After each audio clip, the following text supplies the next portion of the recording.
Salut, c'est moi, CMO. J'aimerais vous annoncer une information très sérieuse. Alors, 3 gendarmes sont morts au Nigeria suite au conflit entre militaires et policiers. L'histoire a donc eu lieu dans le poste de contrôle de l'État de Taraba. Les policiers étaient dans la voiture avec un suspect de l'enlèvement pendant que les militaires ont ouvert le feu. Après le meurtre des officiers de police, les militaires ont donc laissé partir le suspect. Pour leur défense, ils prétendent avoir pris les policiers pour des ravisseurs et le criminel pour une victime. Imaginez une histoire où vous décidez de castrer votre chat. Vous le mettez dans la cage de transport, vous sortez de la maison et vous vous réveillez tout d'un coup sur la table d'opération avec votre chat en train d'essayer de vous castrer. Vous direz que c'est impossible? Bah évidemment que non, en Afrique tout est possible. À vrai dire, je ne crois pas au manque d'attention des militaires. C'est plutôt une opération surpayée afin de libérer un génie criminel. Eh bien, c'est ça l'Afrique, tout est possible.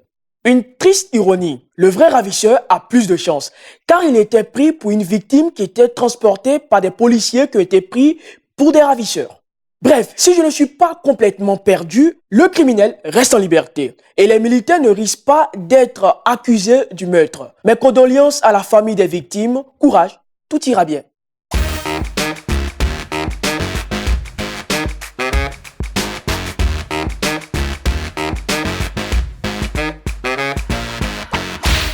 Alors si je vous posais des questions sur vos valeurs de la vie, vous allez commencer à me dire du grand n'importe quoi. La bonté, la moralité, vos nobles idéaux, n'est-ce pas? Bof, j'essaierai de vous croire, mais je saurai au fond de moi que pour nous tous ici, le principal, c'est la bonne bouffe. Je ne parle pas de tous les délices du monde. Il s'agit du pain quotidien. Moi maintenant, je connais le meilleur boulanger du monde. Je vous le présente. Simon Bleki. À propos, il est top même, sans son art de boulanger, car il est l'un des créateurs de la console Xbox. Et maintenant, il est passé à une étape très importante. Il a examiné une vieille cruche égyptienne et y a gratté une souche de levure vieille de près de 4500 ans. Et il en a fait un pain moderne et en même temps égyptien. Je suis un peu choqué. À vrai dire, je savais que la levure peut tomber en sommeil, mais dormir pendant près de 4500 ans, c'est inattendu. Bah moi aussi, je veux avoir une grasse matinée pareille. Mais j'ai une autre question qui m'intrigue. Qu'est-ce qu'on obtient après? Bah, je n'ai pas vraiment goûté à ce pain, mais Blakely nous assure qu'il a un goût splendide. Mais c'était une civilisation unique et bonne en gastronomie. Maintenant, nous pouvons reconstruire leurs méthodes technologiques et partager du pain avec eux. Vendre Blakey. Mais j'ai une réponse à lui donner.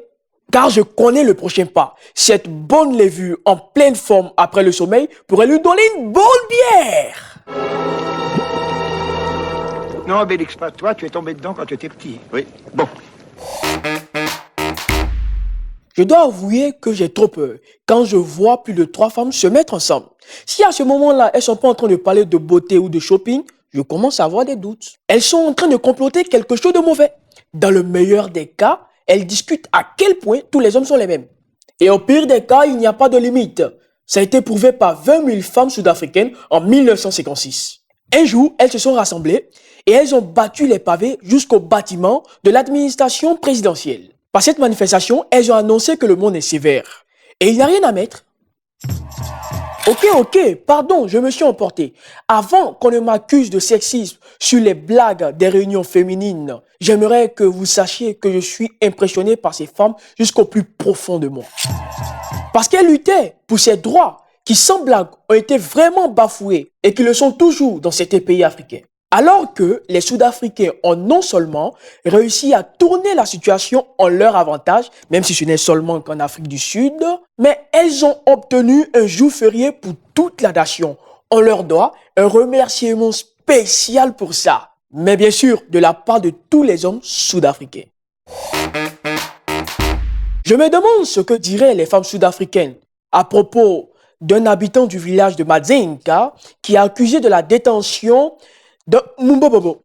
Pour ceux qui ne connaissent pas ou qui ne sont pas au courant, il s'agit d'une amulette qui permet à son propriétaire d'avoir des rapports sexuels à distance sans même le consentement de son partenaire. Allez, sérieusement, je suis intrigué. Comment on vise quelqu'un avec un Mumbobobo? Est-ce qu'il y a des chances de rater la cible recherchée? Et quelles en seront les conséquences?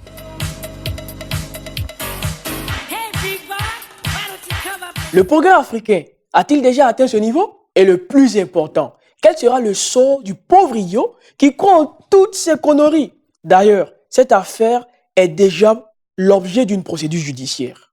Arrêtez de me dire que tout ça c'est la vérité et que ça marche. Et vous, comme toujours, vous connaissez la sœur de la femme, de l'ami, du cousin, dont la grand-mère a ressenti tout ça. Mais vous n'êtes pas les juges du Zimbabwe, hein?